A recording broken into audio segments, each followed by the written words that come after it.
freestall barns, and we'll be driving through one soon. We call them freestall barns because the cows are not confined within the pens. They pick their own bed, eat and drink whatever they want, and move around freely. They love to hang out at the drinking fountain and interact with other cows in the herd. The dairymen who came together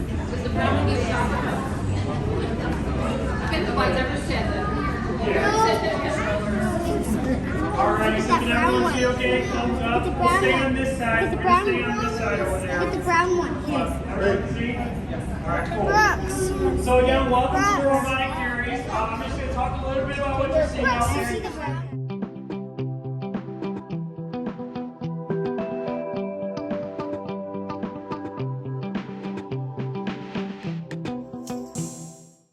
Like all mammals, a cow has to have a calf so she can start to give milk. Cows have a 9-month gestation period or pregnancy.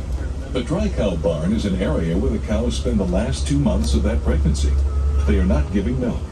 During this time, they rest up, conserve body weight, and get ready for their next calf to be born. A few hours after birth, the calves are each given a clean small hutch with a thick bed of straw.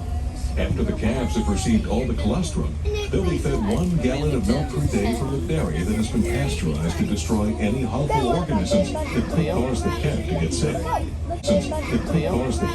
sick. After about 8 weeks, the calves are eating over 8 pounds of mixed ration that contains grain, fiber, and mineral mix. On both sides of the road are calf hutches. Bull calves are sold, but all the calves that are heifers, which means they're female, become milking cows.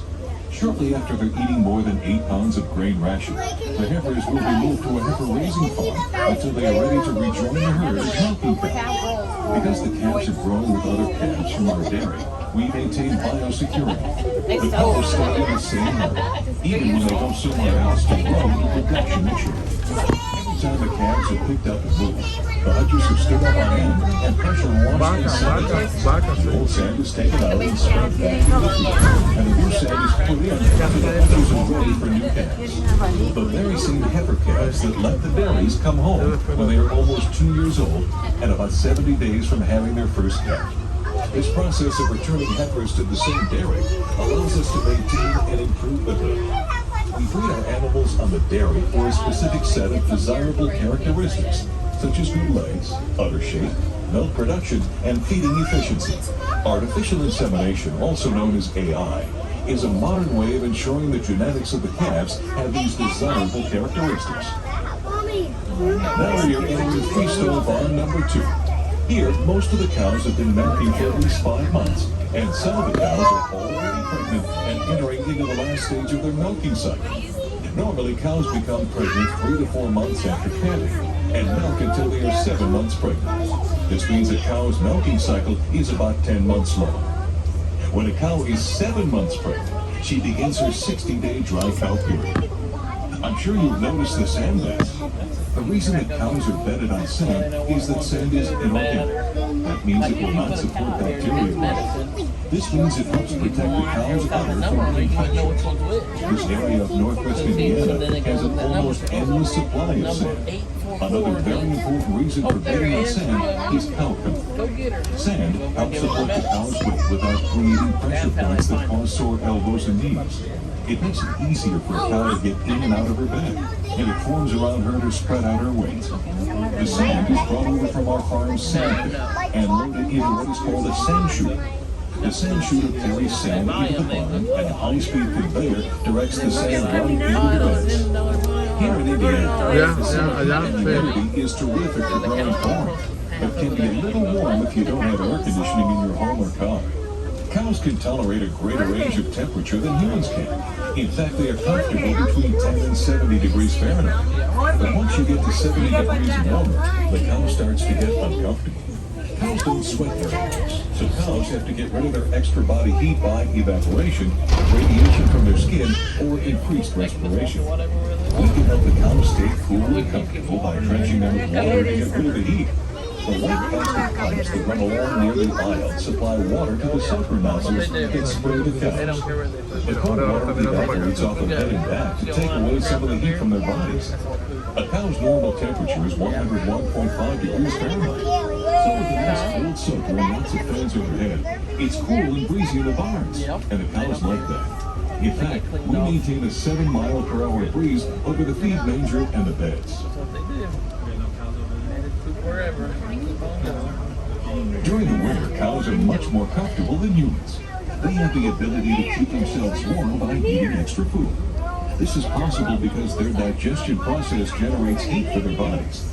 The most important things the dairy farmer can do for cows is to protect them from the wind and moisture, keep their water troughs from icing over, and ensure that the walkways are clear of ice. To protect the cows from wind and moisture, each of the freestyle barns is equipped with 2 sets of curtains, one at the top and one at the bottom of the barn. The curtains on the bottom are lowered to prevent the wind from reaching the cows once the daytime temperature gets below freezing.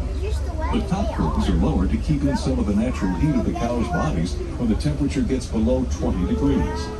All the water troughs are supplied with an internal heater to prevent them from freezing. Front end loaders are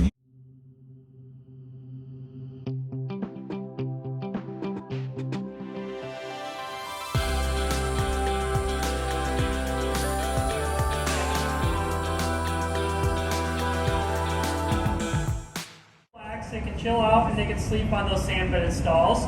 Down below here on the left-hand side, that is known as the milking parlor area. That's where the cows can go get milked by the 3 robots down below. And then over on the right-hand side here, that is known as the feed outside here. They actually have to walk through and get milked at the parlor first. And that's all managed by the 2 smart gates down below. So let's say a cow is up in the freestall area and she gets that urge to go get milk, or she feels hungry as well. She'll approach that first smart gate, and that smart gate will know if it's the right time for her to milk or if it's a little too early for her to milk. If it's the right time, that smart gate will direct her down to the parlor area. And then she can wait for one of those robots to open up, and when they do, that is actually, the cows get a little antsy, they get a little impatient. Sometimes they'll try to skip their milking and go right to the feed alley. If that's the case, that smart gate number 2 is pretty smart and knows that they're trying to do this, and will redirect them back to the parlor area. But if they try to skip the milking 3 times in a row, that smart gate will know that and direct them down into the management pen area. And then that smart gate will send a text message to the manager on site notifying them, and you'll see more of that on the other side. But yeah, those stall areas, that's where the robotic unit is at. Unfortunately, no, just because of we're planning to reopen it.